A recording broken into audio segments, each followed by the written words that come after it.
Good morning, guys. Update on the driving range program 12/9/2023.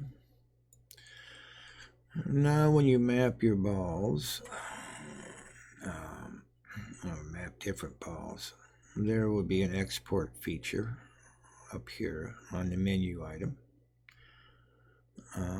Once you're done mapping, or you can come back and export the current working ball data, which is this right here, right?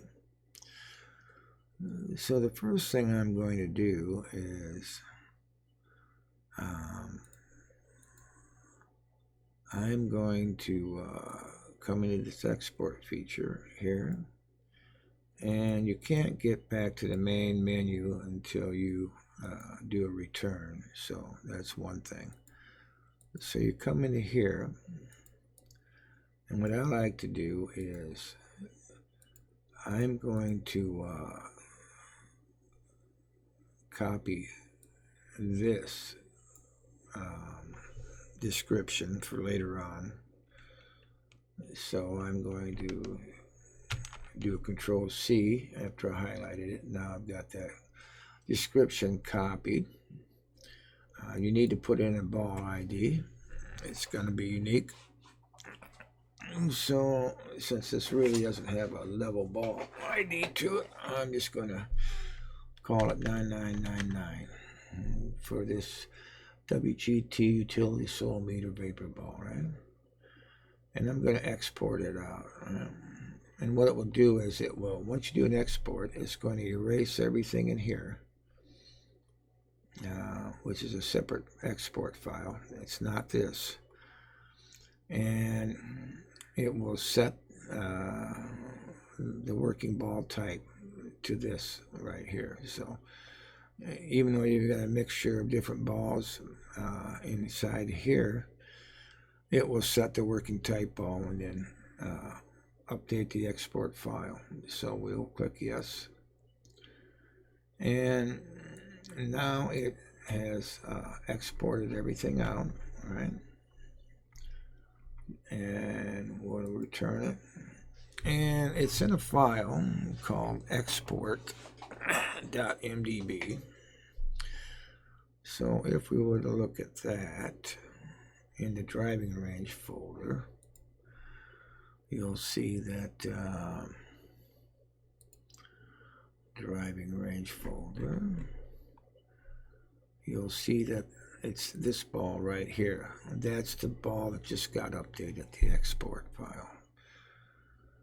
So the reason I copied this description is because I'm going to put it in two programs, right? And if you have them. So the first program, we'll close that out, we're done, is Shock Calc 2, right? So we'll bring the Shock Calc 2 up, open the ball file, we'll load a ball file, right? And we'll navigate to where, the driving range program was installed on your machine, and you find this export.mdb file. So we're going to open that, right? Boom. So now we're connected to that file. Now what we're going to do is we're going to save that export file as a different name, right? So then we would navigate to where we want to put it, right?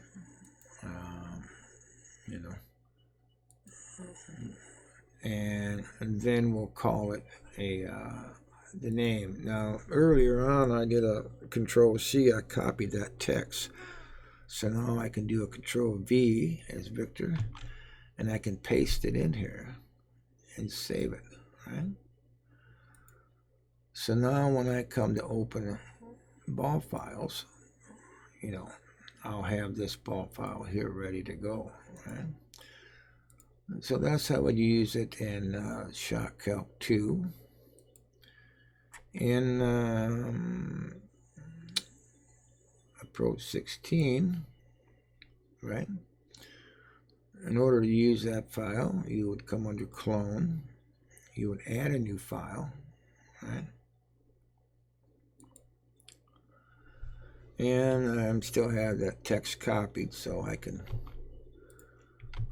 Control V, paste it in, and give it the ball ID. I gave it 911, right?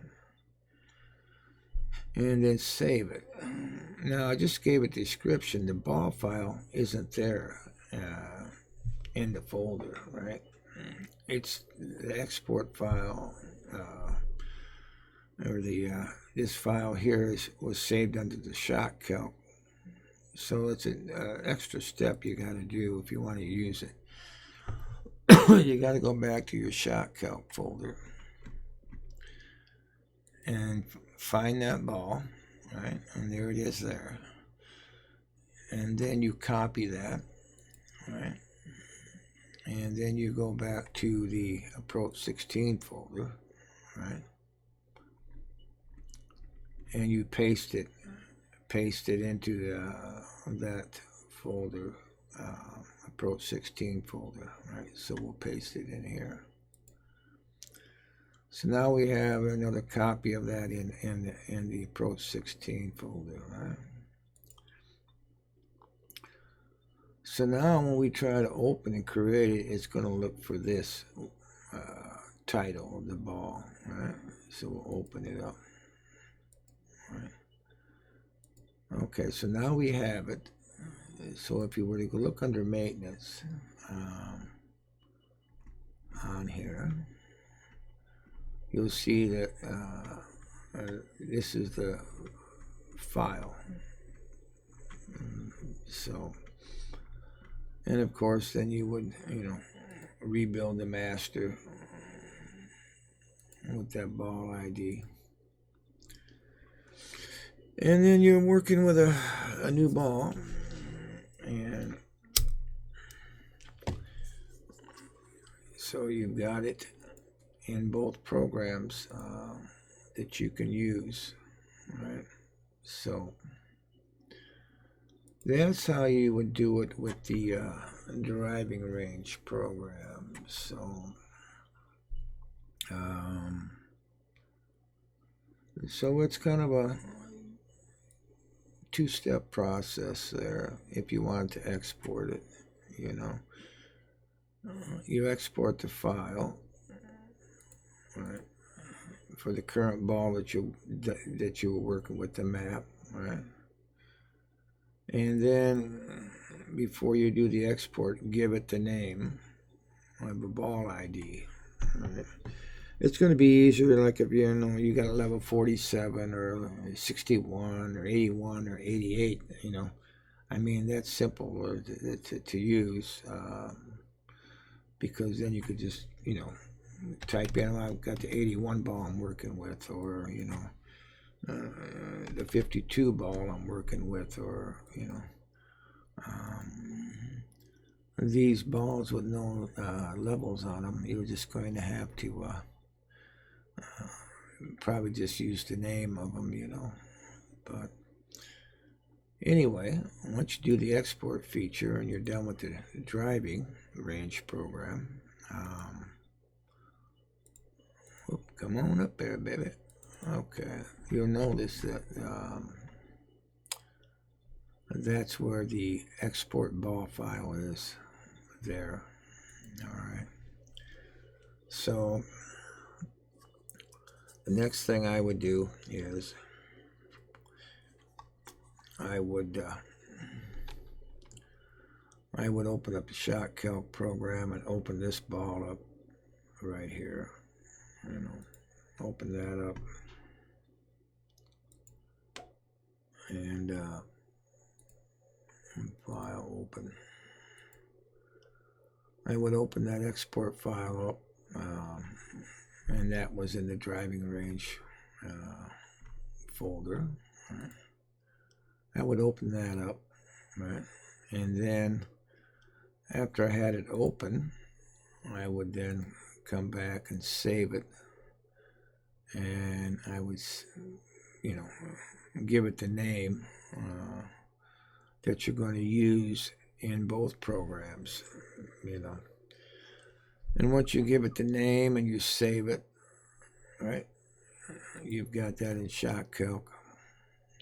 And then you also, if you want to use it in the Approach 16 version 3 folder, you're going to have to copy that from the Shock Calc and throw it in the Approach 16 folder. So kind of a few steps to process, but you know, it's not that bad. It's probably better than having to key in all the data from your driving range mapping. So you know, it's basically pretty simple to do.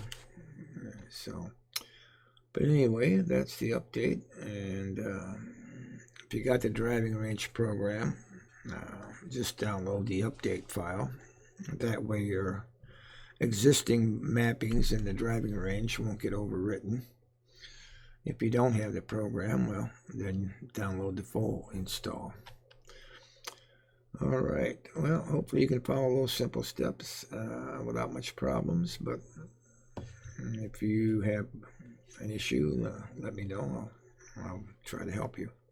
Have a good day.